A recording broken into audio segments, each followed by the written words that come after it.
In this video, I'm going to quickly demonstrate how to bind off in two-color brioche. I recently got a question about this and I thought I didn't quite show this in the two-color brioche video that I posted, so I figured I'll just do a quick video to show you how to do it. Now, if you follow the pattern for a two-color brioche project like a scarf that I've presented in a previous video, and I've provided the link of that video below, then I've called out the two colors by color A and color B. In this example that I'm showing you here, this light green color is color A and this is color B. So what I did, at least in that project that I showed you in that video, but in general, what I would do is I would actually end on row 4 with color B so that my color B ends on this end. And then I am now ready to bind off, and I'm going to bind off with my color A.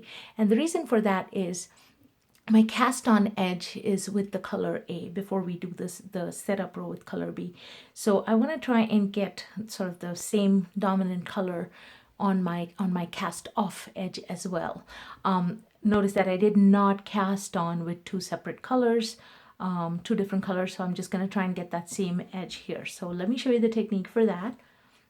Now, if you end with row 4, this is going to be your position where your yarn is going to be in the front and your first stitch would, in the next row, would have just been a slip, but, excuse me, but now we're actually going to bind off. So a couple things. You can either leave the yarn in the front and just knit with that yarn in the front. So the yarn essentially just comes towards the back. Okay. It might mess up your edge a little bit though if you do it that way. So another way to do it is to actually slip that stitch off.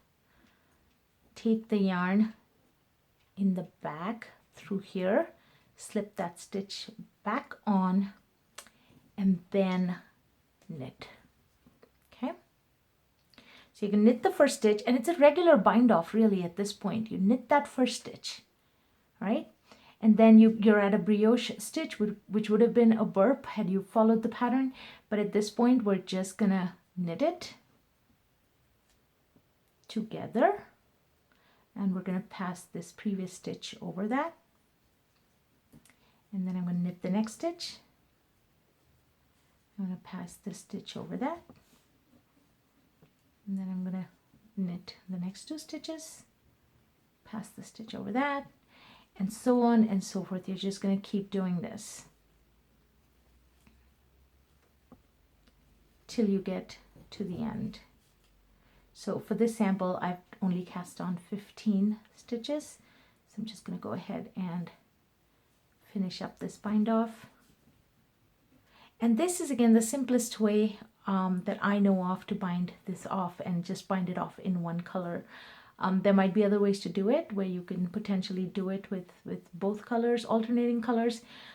If that's the case, then you want to make sure that your yarn is, or both your yarns are on the same side when you try it, if you want to try and do it that way. But I think this way works because the cast on edge is in one color, so I figure the cast off edge can be in that same color as well. So when you get to the end, you're gonna knit that last stitch. You might have to tug a little bit on the previous yarn, cast it off, and you have your cast off edge. Now this very first stitch tends to be a little awkward, again because we had the previous row, but once you block it, you can kind of pull this out a little bit to have this edge look a little bit better. But you'll notice how we get a similar cast on edge and a similar cast off edge. Now on this back side, you do kind of see that carry over of the other color on the back side. So you can decide, I know the brioche fabric is a reversible fabric, but you can decide which fabric you want, you know, which side you would think would be the more prominent side that you would want to use, and then cast off accordingly. So I hope this has been helpful. At the end, you'll just cut this off and loop it through here, and then you would just weave off these ends. So I hope this has been helpful, but if you have additional questions, please leave me a comment. And if you want to watch more videos, please subscribe to my channel. Thanks for watching.